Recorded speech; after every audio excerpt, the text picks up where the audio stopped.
Amigos, un gusto como siempre poder saludarles. Bienvenidos a Justicia Electoral, a la semana, un programa del Tribunal Electoral del Poder Judicial de la Federación.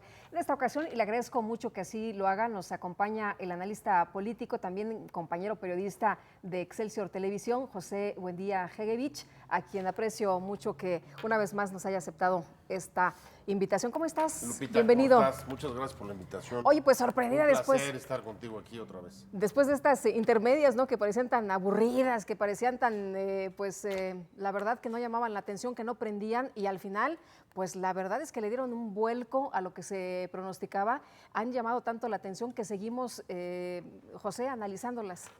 Sí, la verdad es que a ratos este es un país extraño, ¿no?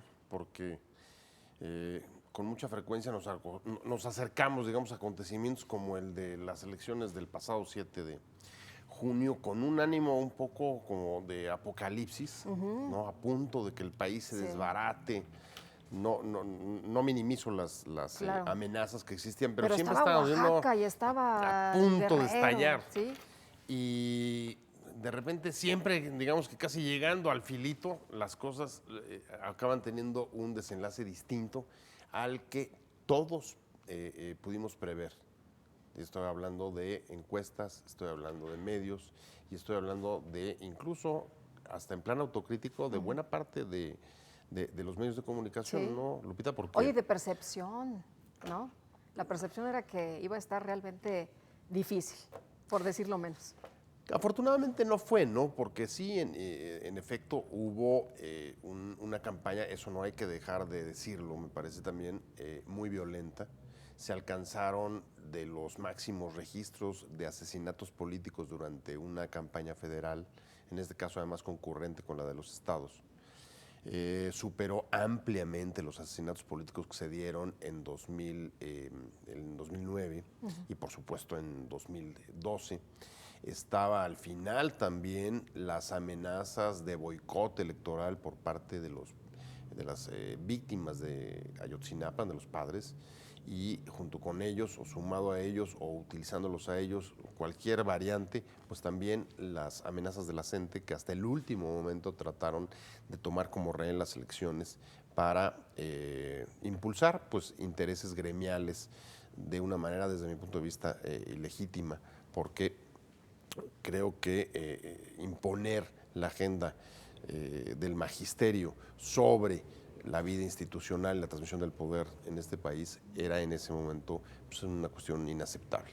Pero afortunadamente sí, incluso digamos, las peores perspectivas sobre la apatía o sobre la forma de castigar a los partidos políticos, en este caso el voto nulo, en ninguno de los dos supuestos se produjo, ni hubo el voto nulo. No prendió. Exacto, se desinfló. Se desinfló. Se desinfló incluso por niveles también por abajo de 2009. Sí. Y la participación, que durante mucho tiempo también fue parte, digamos, del temor de que la gente no acudiera a las urnas por los peligros o las amenazas, Sí. también, y afortunadamente eso hay que resaltarlo, ya se ha hecho de manera contundente, pero nunca está de más subrayarlo, y es la gente resultó, los ciudadanos, a veces más inteligentes, más valientes que lo que muchos hubieran pensado. Que los pronósticos que se dan luego, ¿no? Sin duda, los escenarios que se crean por ahí. José, quería preguntarte sobre el tema de las candidaturas. Hubo muchos asuntos interesantes que se dieron, que saltaron ahora al escenario político. Las candidaturas independientes, justamente hubo un evento hace poco donde participó el César Camacho Quirós, el presidente nacional del PRI, y habló, o sea, el tema es candidaturas independientes, el tema es aguas, hay que ponernos las pilas y pues hay que estar ahí muy atentos, ¿no? Mira, desafortunadamente el camino que siguió, digamos, la construcción del sistema de partidos después de la alternancia fue llevando poco a poco a que se fuera cerrando y esclerotizando. Un poco en esta figura del gobierno de unos cuantos partidos, los partidos mayoritarios, a veces con alianzas o apoyos con algunos de los pequeños, pero eran los tres más fuertes que tenían, digamos, un poco cerrado el sistema. las principales puertas de entrada y estaban pues, prácticamente bloqueadas, es decir, la construcción de nuevos partidos. Es una cosa que poco a poco fue endureciéndose, a veces incluso con algunos razonamientos legítimos como el desprestigio de muchos de los partidos pequeños. Luego vino la reforma electoral que dio por resultado la generación de las candidaturas independientes como otra forma de abrir el sistema de partidos para tratar de despresurizarlo un poco y evitar una mayor esclerotización de la partidocracia. Pero como son los propios partidos los que no solamente abren, sino dicen cómo, cuándo y dónde, en este caso los requisitos que pusieron para los independientes también haría o nos habría hecho pensar que no iba a prosperar ninguno porque realmente era difícil, el listón, ¿no? Es altísimo. Conseguir las firmas sin dinero, hacer campañas sin recursos, prácticamente. Sin televisión, sin radio. Sin medios, sí, exactamente. A pesar de ello, y creo que esa es una buena noticia, hay buenos resultados de los independientes, y me gustaría decirlo en plural, porque creo que no todos son iguales, no todas las candidaturas son iguales. Hay algunos, como por ejemplo el de Jalisco.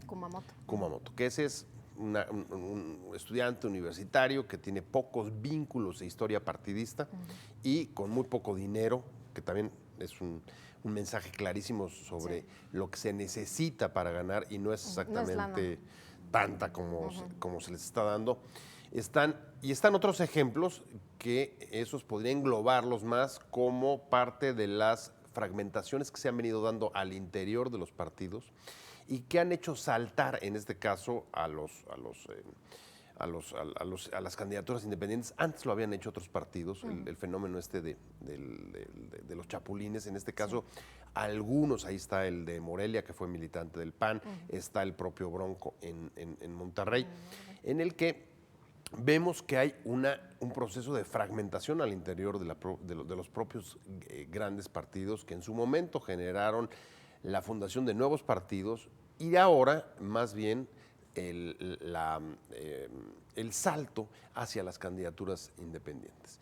Creo que en el caso, por ejemplo, del Bronco, que es el más sonado de todos, se suma ahí una enorme molestia que se viene generando en la clase empresarial regiomontana respecto de la reforma fiscal, en la que lo que hace que algunos de los grandes empresarios de ese estado se metan directamente a impulsar la figura de las candidaturas independientes, en un principio tratando de que hubiera presencia de ellas en todos los distritos electorales, en los ayuntamientos y en todos los cargos que se iban a elegir o que se eligieron el pasado 7 de julio. Y especialmente en el cargo al gobierno del Estado. Entonces, creo que ahí hay una doble coincidencia. Una, la fragmentación que hace al Bronco salir del PRI después de muchos años de militancia, porque no le dan la candidatura y no llega a un acuerdo con otro partido. Al mismo tiempo que está el respaldo de los empresarios regiomontanos, enojados, y me imagino que en muchos sentidos diciendo, a ver, la forma de negociar con las burocracias partidistas ya no nos está conviniendo, la corrupción que se denuncia en el país nos está afectando, las inversiones no llegan. Este ya es un factor que está perjudicando el desarrollo del país. Tenemos que entrarle directamente y el mensaje me parece que es muy claro. Sí, no hay una reforma y si no leen los grandes partidos, la necesidad de cambiar sus prácticas, la selección de sus candidatos, la forma de dialogar con los actores, y se abren y se reforman, pues entonces vamos a impulsar candidatos fuera del sistema de partidos, aprovechando sin duda un sentimiento que es mucho más generalizado que los intereses empresariales, que es el enojo, la indignación y un cierto voto contra el status quo que capitalizó en este caso no solo los independientes, sino también partidos que dieron el campanazo, como el caso de Morena o Movimiento Ciudadano, que pegó un salto de 3 veces lo que Impresionante, había conseguido antes. Oye, y además, qué bueno que tocas el tema, porque mucho se ha dicho que hay desafección política, mucho se ha comentado que a la gente no le interesa la política, pero es muy paradójico, digámoslo así, cuando son ya las jornadas electorales, la gente sale, la gente vota, la gente decide y además se informa, es decir, la participación ciudadana es contundente. Yo creo que ese es el gran mensaje de las urnas, es que la gente salió a decir el camino para cambiar las cosas, para transformar y para protestar y castigar a los partidos es a través de las urnas. Y yo creo que en efecto esa es una buena noticia porque el otro es la confrontación y la violencia. Entonces, si este es el camino, yo creo que los ciudadanos mexicanos están mandándole el mensaje correcto a sus gobernantes. Ahora, no solo se quedaron en hacer digamos, una afirmación sobre las urnas, sino el tipo de votación. Si uno ve los datos, por ejemplo, finales para la integración de la Cámara de Diputados de los 3 grandes partidos, en total, y a pesar de que, por ejemplo, el PRI ganó junto con sus aliados la mayoría en el Congreso, Lupita, pero hay una caída de los 3, más o menos de entre 15 y 17 puntos respecto de la última elección. Eso es una forma de castigar, es una forma de decirles no estamos de acuerdo sobre la manera que están. Sin anular el voto, la gente dio ahí su mensaje, ¿no? Y mucho más, me parece que incluso mucho más claro el caso de la anulación, que en efecto es un derecho. Yo creo que por supuesto uno tiene derecho a anularlo, aunque si no está recogida la figura jurídica, pues era difícil contabilizar o digamos, canalizar la protesta más allá de decir, bueno, pues sí, hay gente que está apartándose y cada vez más distante de las instituciones y en este caso de las electorales. Pero esto me parece que finalmente es más interesante porque está diciéndole a los grandes, a ver, ¿saben qué? Ustedes no. Y está reivindicando el gran poder del voto para poder incluso redistribuir el escenario político y el equilibrio o el reacomodo de fuerzas a su interior.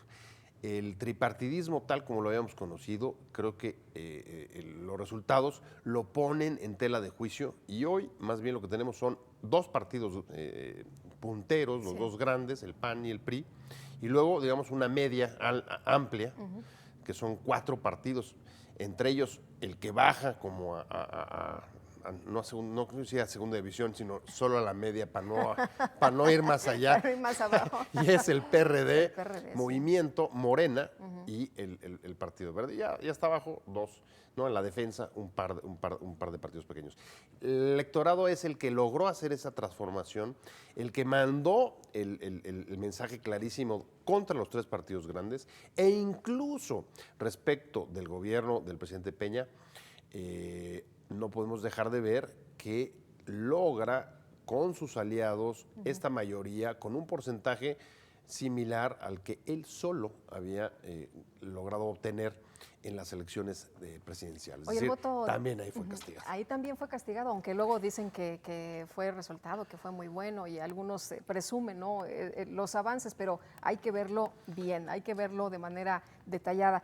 Otra de las cosas interesantes que se dio es esto del voto diferenciado. Fue en el Distrito Federal, por ejemplo, todos los partidos políticos tienen por ahí una delegación, ¿no? No fue todo de manera contundente a tal partido, sino que la gente decidió diferentes partidos y en la Asamblea, bueno, también. No, bueno, yo creo que ese es un fenómeno que señalas que es clave. Meterse a analizar los resultados de presidencias municipales y capitales de los estados, como muchísimas de ellas hubo un cambio, una alternancia y un castigo directamente o generalmente a los partidos en el gobierno. En el caso de la capital creo que fue clarísimo. Después de 17 años de hegemonía, el PRD perdió la ciudad. Francamente, perdió la ciudad, perdió la mayoría en la Asamblea y Morena se posicionó con varias de las delegaciones de las más importantes, de las más grandes. Y hay otra vez el mismo fenómeno que platicábamos hace un momento, Lupita, y es contra todos los pronósticos. Déjame confesarte, pero platicando con algunos legisladores de Morena antes de las elecciones, me llegaron a comentar que según sus datos pues, iban a ganar buena parte de la asamblea y me dijeron pues, 4 o 5 delegaciones. Y como no había información, digamos, que avalara o para contrastar esos dichos, Sí. pues te juro que pensabas, dices, bueno, creo que están exagerando un poco. Están muy optimistas. Sí, exacto. Y a la hora de ver los resultados, dice, a ver, aquí va a haber que hacer una revisión sobre las coberturas informativas, sobre a quién y cómo se le está dando voz, lo digo en términos de medios, en términos periodísticos, y desde luego que ya ha empezado a ir algunos debates sobre qué es lo que está impidiendo que las encuestas o los sondeos puedan reflejar con mayor claridad la percepción ciudadana, porque esta elección otra vez digamos que ya no es una falta de tino, en algunos casos ya eran casi una decena de puntos de diferencia respecto del resultado. O sea, nada que ver, ¿no? Nada que ver. Nada, como viendo dos países distintos. Claro. Oye, en el caso de la complejidad de las nuevas reglas, ¿ahí cómo ves la situación? ¿Vamos a tener que cambiar las cosas? ¿Vamos a tener que modificar otra vez la reforma que se nos dice? La reforma electoral es una reforma inacabada, pero ¿tú qué piensas? Mira, la verdad es que yo siempre he sido crítico de esta reforma porque me parece que era innecesaria. Me parece que el origen estuvo sobre todo en las pretensiones del PAN, de Gustavo Madero, de echar para adelante después de la derrota electoral de las presidenciales de 2012, señalando, digamos, la permanencia o la persistencia de las prácticas del PRI, el control en los estados, ¿no? El dinosaurio se quedó ahí en los estados y tienen injerencia sobre los órganos locales del instituto, y eso es lo que explica, o lo que explicaría desde su punto de vista, el que haya perdido el PAN después de haber tenido 2 veces la presidencia de la República. Entonces creo que fue una lectura política y genera una reforma muy, muy contrahecha, porque tiene, digamos, un corte absolutamente centralista. Trata de llevar hacia el IFE buena parte de funciones, sobre todo la supervisión que antes descansaba dentro del federalismo en los órganos locales.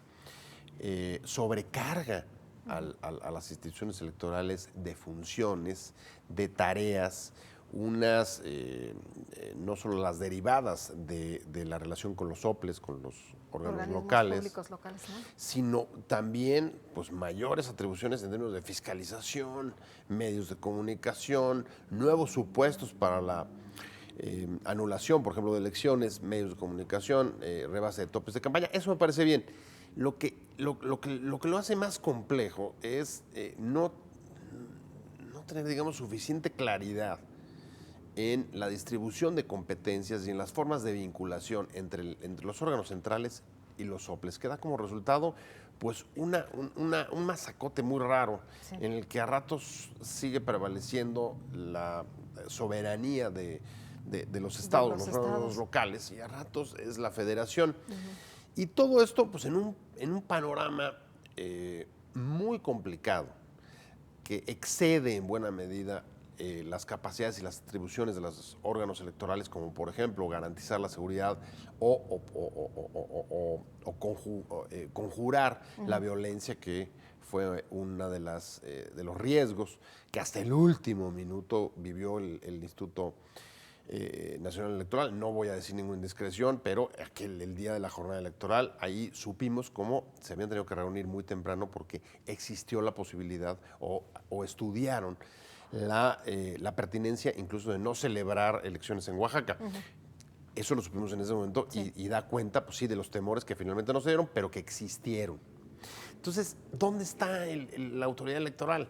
Pues quizá en el peor de los mundos a ratos, porque está sobrecargada de funciones administrativas y jurisdiccionales, al mismo tiempo que sufriendo una enorme presión, ahí está el caso del Verde, de los partidos políticos, cuando se levantaron de la mesa y lo dejaron ahí, sí, por la dilación, decían en ese caso, de la aplicación de medidas, Y junto con eso, digamos que sin un reconocimiento o un prestigio o incluso derivado de la propia desconfianza o el ataque de los partidos, sin peso político para poder enfrentar buena parte, digamos, de los obstáculos o de los riesgos que se presenten más allá de las funciones propiamente de la organización electoral. ¿Tendría que regresarse otra vez y no tener tan centralizado este poder ahora? Mira, yo espero que esta elección nos haya dejado algunos mensajes claros, no solamente a los partidos,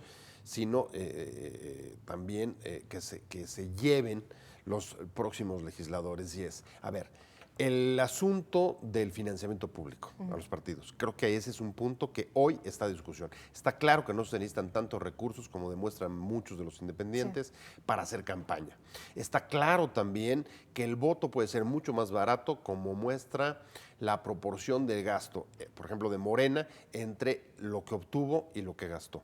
Es decir, no es necesario tanto dinero para ser competitivo. Ese argumento me parece que está fuera. Pero además hay consecuencias no previstas, como por ejemplo el caso de los independientes. Los independientes, a través de fallos de tribunal, permitieron un financiamiento similar al privado, al monto que reciben los partidos políticos para candidaturas, por ejemplo, a diputados o alcaldes. Bueno, esto también, digamos, que pone en cuestionamiento el tema o el argumento del financiamiento público, porque en el caso de ellos está siendo mayoritariamente privado, y si era público era para evitar que se metieran poderes fácticos o dinero mal habido en las campañas. Entonces, ¿qué pasa con los independientes? No se meterían, ¿por qué no se meterían? ¿Y por qué en el otro lado sí? En fin, sí. ahí hay una contradicción. Claro. Yo no soy partidario de quitar el financiamiento público. Me parece que es correcto, pero desde luego, después no, mucho Yo creo más. Que somos partidarios todos. Se puede regular más, mejor, y hacer las elecciones muchísimo más baratas. Segundo tema clarísimo, medios de comunicación. Hemos visto también, y ahí están candidaturas, éxitos como el Bronco, que también lo hizo prácticamente sin Utilizó acudir. YouTube, ¿no? Sí, y las redes sociales. Absolutamente. Sí. Prácticamente nada de medios tradicionales. Es decir, se pueden hacer campañas y el voto no es o no hay una relación de causa-efecto. Creo que le dieron 3 entrevistas en televisión y 1 en radio. Nada más. Y se acabó. Entonces, esa es una prueba de que tampoco necesitas 7 millones de spots bombardeando a la población hasta dejarlos... Hasta el cansancio, ¿no? Hasta aniquilarte, ¿no? Que es una de las cosas que la gente también ya está muy cansada, está muy agotada, José. Agotados, y además es uno de los grandes fracasos de la reforma electoral de 2008. Yo creo que tuvo cosas buenas, como por ejemplo... hacer que el IFE fuera el único que gestionara los tiempos oficiales para los mensajes de los partidos. Pero elevar la calidad del debate, que es lo que proponía esa reforma, a través de esas medidas, o medidas como esa y otras, no se logró porque la espotización ha demostrado fehacientemente que no es un elemento que mejore ni la calidad del debate ni lleve una mayor y mejor información a los ciudadanos. José, en el caso de, ya que mencionas las instituciones, el Tribunal Electoral, el papel que juega el Tribunal y la Sala Especializada, ¿ahí tú cómo ves las cosas? Bueno, lo que se les viene ahora son un montón de impugnaciones, y creo que tanto en medios de comunicación como en fiscalización, el tribunal va a tener que pasar, y la reforma, por supuesto, va a tener que pasar su prueba del ácido. De la manera como resuelvan los casos en los que haya habido violaciones en términos de contratación de medios de comunicación, todos tenemos presente los señalamientos y las críticas que ha habido, sobre todo al Partido Verde, pero no solo al Verde, ha habido otros casos en los que ha habido violaciones, por lo menos denuncias de violaciones sobre el manejo o la contratación directa o de manera subrepticia a través de mecanismos que te permiten violar la ley, como infomerciales, etcétera, etcétera. en el que deben de haber sido detectados y en su caso, pues esperamos, sancionados por parte de la Sala Especial de Medios de Comunicación. Y el otro tema es la fiscalización.